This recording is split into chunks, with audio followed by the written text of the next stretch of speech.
PTI के मुताबिक एक और बड़ा अपडेट यहां पर आ रहा है कि इस दुर्घटना में अजित पवार की जान चली गई है। बारामती हादसे में अजित पवार की मौत हो गई है। हम आपको लगातार अपडेट दे रहे हैं कि बारामती में विमान क्रैश हुआ, अजित पवार उसमें मौजूद थे और बारामती उनको यहां पर आना था और इस हादसे में अजित पवार की जान चली गई है। जितेंद्र, बहुत बड़ा अपडेट। ये बहुत बड़ी खबर है क्योंकि हमें ऐसी ही आशंका थी कि जब हम इन तस्वीरों को देख रहे थे, जिस तरह से विमान गिरा और उसमें आग लगी, उससे ही हमें ऐसी आशंका हो गई थी कि शायद इसमें मौजूद जो लोग हैं वो जीवित ना बचे। और इस आशंका की अब एक तरह से पुष्टि हो रही है। न्यूज एजेंसी पीटीआई ने यह खबर दी है कि बारामती हादसे में अजीत पवार की मृत्यु हो गई है। हमें पहले से ही, जैसा मैं बता रहा था, कि जिन लोगों ने वहां पर रेस्क्यू का काम किया था, विमान में फंसे लोगों को निकालने का काम किया था, वे बता रहे थे कि उनकी हालत काफी गंभीर थी और ऐसा लग नहीं रहा था कि वो बच पाएंगे। और अब ये खबर, ये दुखद खबर आ रही है कि महाराष्ट्र के उप मुख्यमंत्री अजीत पवार अब नहीं रहे। इस विमान हादसे में उनकी मृत्यु हो गई। बहुत दुखदाई। देखिए, आप विमान की तस्वीरें हम आपको लगातार दिखा रहे हैं और मुंबई से बारामती आज अजित पवार को आना था, विमान के अंदर वो मौजूद थे और ये दुर्घटना इतनी भीषण हुई है कि पूरी तरह से विमान तहस नहस नजर आ रहा है। और इसको लेकर अब पुष्टि हो रही है, पीटीआई की तरफ से जानकारी दी गई है कि अजित पवार की जान इस हादसे में चली गई है। अब जितेंद्र, अब इसको लेकर परिवार की तरफ से बहुत महत्वपूर्ण हो जाती है प्रतिक्रिया। हम बता रहे थे थोड़ी देर पहले कि परिवार के सदस्य रवाना वहां पर हो रहे थे, बताइए क्या जानकारी उसको लेकर मिल पा रही है? देखिए, जानकारी यही मिली है कि परिवार के लोग खुद अभी सदमे में हैं जब उन्हें यह जानकारी मिली। और इसके बाद में उनकी पत्नी सुनेत्रा पवार और उनकी बहन सुप्रिया सुले वो निकल चुके हैं बारामती के लिए और वहां पर हम कोशिश करेंगे उनकी प्रतिक्रिया जानने की, उनसे बातचीत करने की। जितेंद्र, एक मिनट आपको यहां पर रोकना चाहूंगा। जो लोग विमान में सवार थे, अब देखिए उनके नाम यहां पर सामने आ गए हैं। ये आप देखिए, इसमें सबसे पहले नाम अजित पवार का है जो विमान के अंदर थे, डिप्टी सीएम महाराष्ट्र के। उसके अलावा विदीप यादव वहां पर मौजूद थे और पिंकी माली भी वहां पर मौजूद थी। तो एक महिला थी और अजित पवार के साथ विदीप यादव वहां पर मौजूद थे। और इसके अलावा दो जो क्रू मेंबर इस विमान के होंगे, जो पायलट्स थे, वो यहां पर मौजूद थे। तो इस हिसाब से कुल 5 लोग इस विमान के अंदर उस वक्त मौजूद थे जब यह हादसा यहां पर हुआ है। जितेंद्र, बताइए, अपनी बात पूरी कीजिए और इन लोगों के बारे में जरा बताइए जो लोग उनके साथ मौजूद थे। देखिए, जहां तक पायलट और को पायलट का सवाल है, वो तो थे ही, लेकिन जो बाकी के लोग हैं अजीत पवार के अलावा, उनके बारे में उनकी बारे में जानकारी हम जुटा रहे हैं कि आखिर ये लोग कौन थे। क्या पार्टी के कार्यकर्ता थे या और परिवार का कोई सदस्य था? ये लोग कौन थे, इनके बारे में अभी जो है जानकारी नहीं आई है। लेकिन ये पता चल रहा है, अब इस बात की पुष्टि हो गई है इस डॉक्यूमेंट के जरिए कि कुल 5 लोग जो है इस विमान में सवार थे, पायलट, को पायलट, अजीत पवार और उनके अलावा। बिल्कुल, देखिए ये एनिमेशन के जरिए हम आपको ये दिखा भी रहे हैं कि आखिर क्या स्थिति वहां पर रही होगी जब ये हादसा यहां पर हो गया। इसके अलावा जो नाम सामने आए हैं वो भी एक बार फिर से आपको यहां पर बता देते हैं। अजित पवार इसके अंदर मौजूद थे, जिसको लेकर पीटीआई ने जानकारी दी है कि उनकी जान चली गई है इस विमान हादसे के अंदर। विदीप यादव थे, पिंकी माली उनके साथ इस विमान के अंदर सफर कर रहे थे। इसके अलावा जो क्रू मेंबर थे उसमें कैप्टन सुमित कपूर थे, कैप्टन श्यामभवी पाठक इस विमान को उड़ा रहे थे। और अभी जो जानकारी मिल रही है उसके मुताबिक ये विमान दुर्घटनाग्रस्त यहां पर हुआ,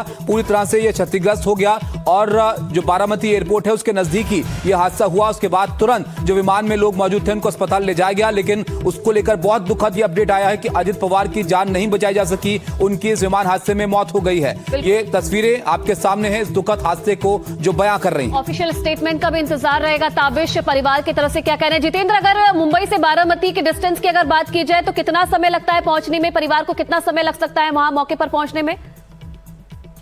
देखिए, मुंबई से बारामती का डिस्टेंस जो है 4 से 5 घंटे। अगर सड़क के रास्ते जाएंगे तो 4 से 5 घंटे का वक्त लगता है और अगर हवाई रास्ते से जाएंगे तो आधे घंटे का वक्त लगता है इन दो शहरों के बीच का फासला तय करने के लिए। जितेंद्र, तो जी जितेंद्र, बात पूरी कीजिए। अभी जो निकला है तो हम उम्मीद कर सकते हैं कि अगले, क्योंकि लोग आधे पौने घंटे पहले ही निकल चुके हैं, तो मुझे लगता है कि और 3.5-4 घंटे में तमाम लोग बारामती पहुंचेंगे। बारामती पुणे जिले में आता है, लेकिन पुणे शहर से करीब 100 किलोमीटर का फासला है बारामती का। तो आप मान सकते हैं कि पुणे से 2 घंटे का रास्ता है बारामती पहुंचने के लिए। जी जितेंद्र, बाकी जो लिस्ट आई है पूरे नाम की, बाकी लोगों के बारे में बताया जा रहा है, उनके बारे में क्या जानकारी मिल पाई है? जो एक और अपडेट यहाँ पर आयुषी देते थे जितेंद्र, जो अपडेट इसको लेकर आ रहा है, विमान हादसे में 5 लोगों की मौत हो गई है। इस विमान के अंदर 5 लोग सवार थे, जिसमें अजीत पवार भी थे, और इन 5 लोगों की जान चली गई है, जिसमें 3 यात्री और 2 पायलट थे। और अपडेट ये आ रहा है कि इन सबकी जान इसमें चली गई है। डीजीसीए हालांकि थोड़ी देर में आधिकारिक ऐलान इसका कर सकता है कि किन हालात में ये यहाँ पर हादसा हुआ और कैसे ये दुर्घटना यहाँ पर हो गई।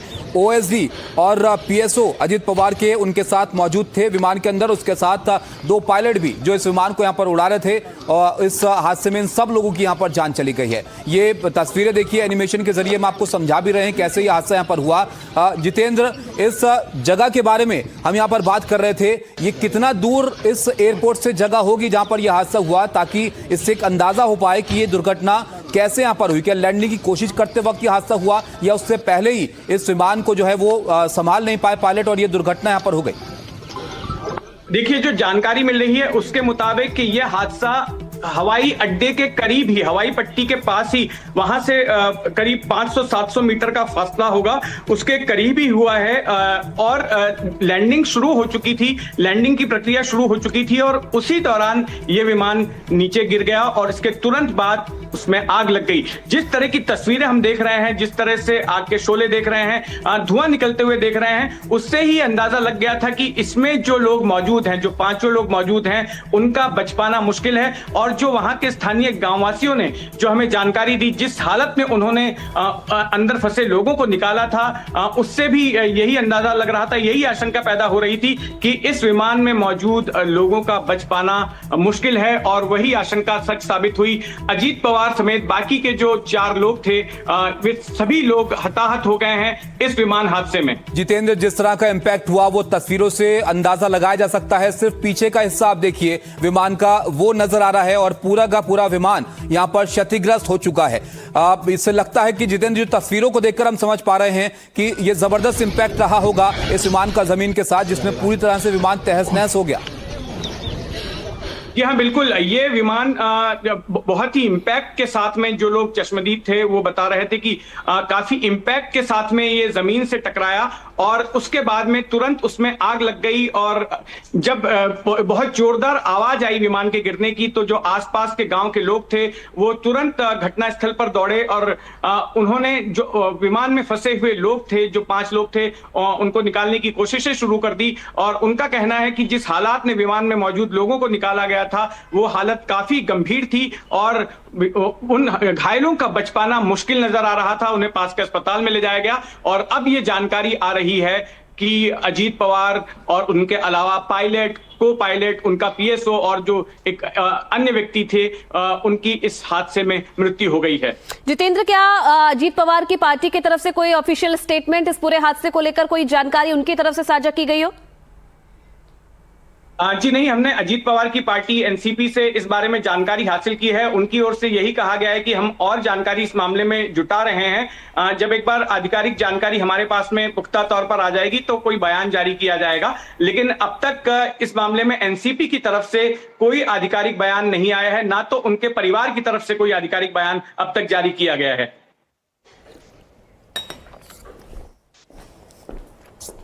बिल्कुल, तो जो दर्शक इस वक्त हमारे साथ जुड़े उन्हें बता दें, बहुत ही दुखद खबर सामने आ रही है। महाराष्ट्र के डिप्टी सीएम अजित पवार की विमान हादसे में मौत हो गई है। तस्वीरें जो आप देख रहे हैं इस वक्त वो उस विमान की है जिसमें अजित पवार सवार थे।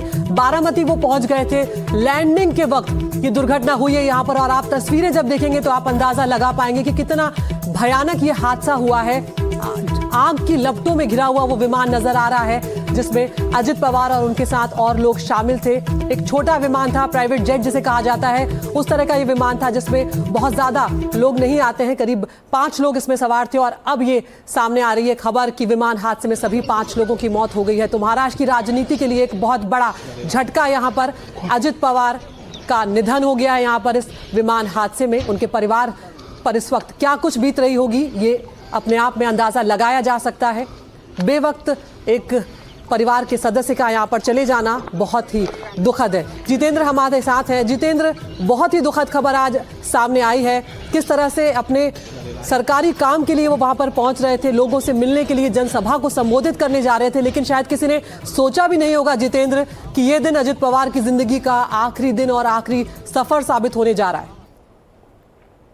जी हाँ, बिल्कुल। देखिए, ये बहुत ही दुखद है और जिस तरह से अभी जो महानगर पालिका के चुनाव में उनकी पार्टी की हार हुई थी और अच्छा परफॉर्मेंस नहीं कर पाई थी, उसके बाद उन्हें उम्मीदें थी कि हम जिला परिषद में ज्यादा मेहनत करेंगे, अच्छी रणनीति के साथ में उतरेंगे और इन जिला परिषद चुनाव के लिए अजीत पवार और शरद पवार इन दोनों की पार्टियों ने हाथ मिला लिया था, इन्होंने गठबंधन कर लिया था और इसलिए अजीत पवार जो महानगर पालिका में हार हुई थी वो कोशिश कर रहे थे कि कम से कम जिला परिषद में जो है पार्टी फिर से एक बार अच्छा प्रदर्शन करे, ताकि जो पार्टी के रसूख पर जो क्षति पहुंची थी उसको दोबारा हासिल किया जा सके। और इसके लिए वो दिन में कई सभाएं ले रहे थे, आधा दर्जन से ज्यादा सभाएं ले रहे थे और ऐसे ही सभाओं का सिलसिला आज भी होने वाला था। बारामती से इसकी शुरुआत होने वाली थी। 8 बजे वो मुंबई से अपने इस चार्टर विमान के जरिए निकले थे बारामती के लिए, लेकिन 8:45 बजे के करीब बारामती हवाई पट्टी के पास ही जब विमान के लैंडिंग की प्रक्रिया शुरू हो चुकी थी, उसी दौरान उनका ये विमान गिर गया। गिरते ही उस विमान में आग लग गई। विमान में आसपास के लोगों ने जब धमाके की आवाज सुनी और आग की लपटें देखी तो वो लोग राहत के काम के लिए वहां पर पहुंचे और जो फंसे हुए लोग थे, जिसमें अजीत पवार पायलट, को पायलट, अजीत पवार का पीएस और एक और शख्स उसमें मौजूद था, उनको निकाला गया। निकालते वक्त में स्थानीय लोगों का यह कहना था कि जो हालत विमान में मौजूद लोगों की थी वो काफी गंभीर थी, नाजुक थी और तभी अंदाजा लग गया था कि शायद ये नहीं बचेंगे। लेकिन अब पीटीआई के हवाले से ये खबर आई है कि अजीत पवार समेत बाकी के जो 4 लोग थे उनकी इस विमान हादसे में मृत्यु हो गई है। विमान हादसे की जो हम तस्वीरें देख रहे हैं उससे ही बड़ी भयावह तस्वीरें हैं। इससे ही नजर आता है कि जो लोग इस विमान में होंगे उनका बच पाना मुश्किल था। बिल्कुल जितेंद्र, और यहाँ पर अब कई सवाल भी खड़े होंगे, जांच भी यहाँ पर की जाएगी कि किस तरह से जब एक उप मुख्यमंत्री राज्य के सफर कर रहे होते हैं तो विमान में तमाम प्रोटोकॉल होते हैं, उनकी जांच की जाती है, विमान की पहले से सिक्योरिटी चेकिंग की जाती है, इसके अलावा विमान के इंजन की जांच की जाती है, विमान तकनीकी रूप से कितना स्वस्थ है, क्या वो उड़ने में सक्षम है कि नहीं, ये तमाम ये जांच की जाती है। तो क्या वजह रही होगी इस विमान की, ये अभी आना यहाँ पर थोड़ा उसका इंतजार करना होगा। लेकिन विमान से पहले या उड़ान से पहले तो जितेंद्र तमाम जांच होती है अगर इतने बड़े कद का व्यक्ति जब सफर कर रहा होता है। जी हाँ, बिल्कुल।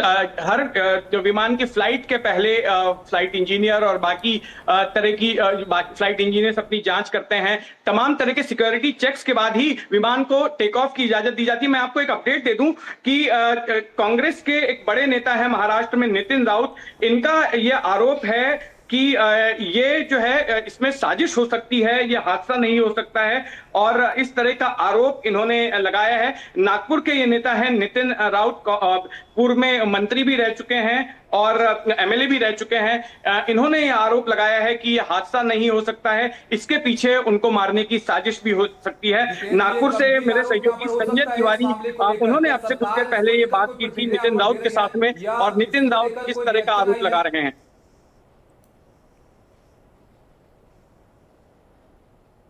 जितेंद्र, आप मुझे सुन पा रहे हैं? तो जो आरोप आप यहां पर बता रहे हैं बहुत गंभीर ये आरोप हो सकते हैं यहां पर, क्योंकि डिप्टी सीएम की यहां पर जान चली गई है इस हादसे के अंदर। इसको लेकर सरकार की तरफ से कोई रिएक्शन आ रही है या कुछ प्रतिक्रिया इस पर दी गई है? देखिए, अब तक सरकार की तरफ से कोई रिएक्शन नहीं आया है, लेकिन ये जो नितिन राउत हैं इन्होंने इस तरह का आरोप लगाया है। कांग्रेस के चूंकि बड़े और जिम्मेदार नेता हैं, इसके लिए इनके बयान को गंभीरता से लिया जा रहा है और इसमें ये साजिश की बात कर रहे हैं। लेकिन इनको ये साजिश क्यों लग रही है इसका उन्होंने अभी तक कोई ठोस आधार नहीं दिया है कि ये साजिश क्यों हो सकती है या हादसा क्यों नहीं हो सकता। जितेंद्र, आप इसको भी यहाँ पर पड़तालिएगा कि आखिर किस बिहाफ पर वो ये बात यहाँ पर कह रहे हैं। उधर शरद पवार के घर पर क्या चल रहा है वो भी यहाँ पर जान लेते हैं। मनोरंजन भारती हमारे सहयोगी वहां पर मौजूद हैं। बाबा, बताइए कौन कौन मौजूद है शरद पवार के घर पर? खबर आ रही थी कि जो परिवार के सदस्य हैं वो तुरंत यहां पर निकल रहे हैं बारामती के लिए। जी हाँ, मैं आपको बता दूं कि यहाँ पे परिवार के सारे लोग, शरद पवार की फैमिली के सारे लोग यहीं पे मौजूद हैं। चूंकि संसद का आज से सत्र चल रहा है, आपको मालूम है कि अजीत दादा की वाइफ जो है सुनेत्रा पवार वो भी सांसद हैं, वो भी यहीं पे मौजूद है। सुप्रिया सुले मौजूद हैं यहाँ पर। शरद पवार साहब खुद मौजूद हैं। कई सांसदों का देखिए आना जाना यहाँ पे लगा हुआ है। एनसीपी के सांसद हैं, ये सब यहाँ पे आ रहे हैं और कई और बीजेपी के सांसद जो कि पवार साहब के नज़दीकी हैं, उनका भी आना यहाँ पे लगातार अब जारी है।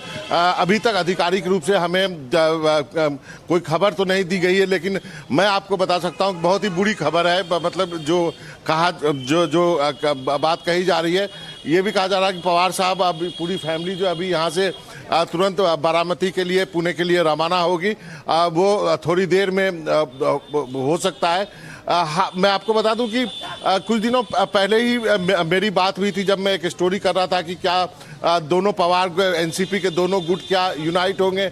उस पर मैंने नवाब मलिक से, प्रफुल्ल पटेल से, सुप्रिया सुले, इन सब से, तीनों नेताओं से बातचीत की तो एक बहुत अच्छा रिस्पांस था कि अभी जो नगर पालिका के चुनाव हो रहे हैं, कई जगह दोनों एनसीपी साथ लड़ रही हैं और इस बात की चर्चा काफ़ी तेज थी कि अब दोनों परिवार को यूनाइट हो जानी चाहिए, क्योंकि कि जो एनसीपी की ताकत है वो महाराष्ट्र में जो है वो अजीत पवार के बदौलत थी। अजीत पवार जो है वो वहाँ के लोकल के नेता थे और सुप्रिया सुले जो है वो दिल्ली की राजनीति करती आ रही थी। बिल्कुल, लोकसभा चुनाव में आप देखिए कि भले ही अलग हो गए थे, जिस तरह से आप बता रहे हैं यहाँ पर, भले ही अलग हो गए थे, लेकिन बावजूद उसके परिवार के संबंध हमेशा यहाँ पर अच्छे बने रहे। अजित पवार और शरद पवार की मुलाकातें होती रही, कई मंचों पर दोनों साथ भी यहाँ पर आए। तो उस पूरे परिवार के लिए इस वक्त बहुत ही कठिन ये वक्त है। पारस दामा हमारे सहयोगी हमारे साथ इस वक्त जुड़ रहे हैं। पारस, क्या डिटेल्स इस वक्त आपको मिल रहे हैं? कोई नया अपडेट सामने आया है?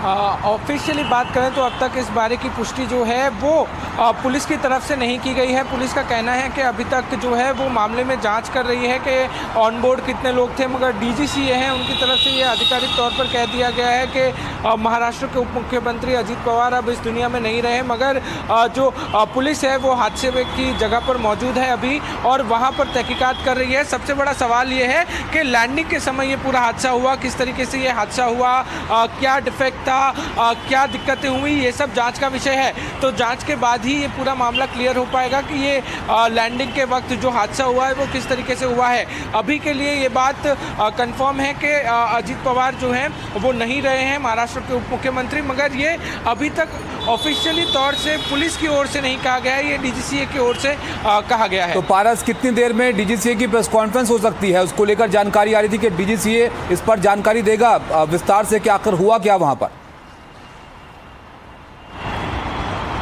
जी बिल्कुल, आधिकारिक तौर पर कुछ ही देर में डीजीसीए इस बारे में लोगों तक ये बात पहुंचा सकती है, मगर कितने बजे तक उनका प्रेस कॉन्फ्रेंस होगा या एक प्रेस नोट के माध्यम से ये जानकारी दी जाएगी, उस बारे में अभी तक कोई आधिकारिक जानकारी नहीं मिल पाई है।